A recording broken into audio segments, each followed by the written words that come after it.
Yep. Sí, Isla. Here in it. It's more or less how big the front of the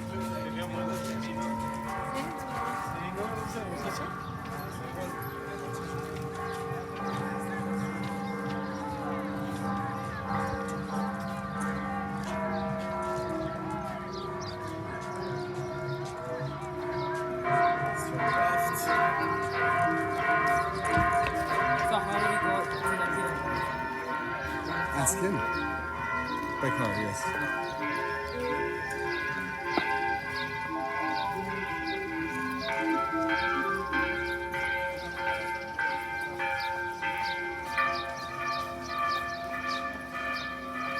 Oh, it looks like there is a